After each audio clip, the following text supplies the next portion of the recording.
আল্লাহ, অবশেষে এত কষ্টের পরে আল্লাহ টাকাগুলো ম্যানেজ হয়ে গেছে। এখন আমার বোন পরীক্ষা দিতে পারবো। এক্সকিউজ মি ভাইয়া। হ্যাঁ, কে কিছু বলবেন? কিরে মামা, তুই হের কাছে আসছিস কেন? হ্যাঁ তো একটা ফকির। সেই তো মেন কাহিনী। দাঁড়া, আচ্ছা বল। আপনি মনে হয় ওইখানে পড়ে গেছিলেন, দুইটা লোক আপনাকে টাকা তুইলা দিছে, কিন্তু সবগুলা টাকা দেয় নাই।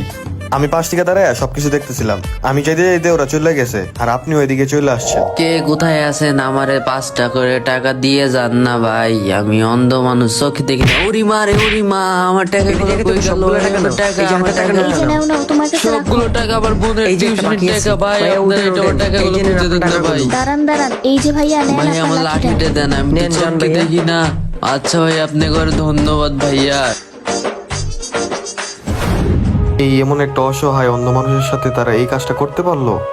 তো ওই সময় ধরতে পারে নাই, আর আপনি ওইদিকে এসে পড়ছিলেন। পরে আমি আমার বন্ধুরে ডাকলাম, তারপর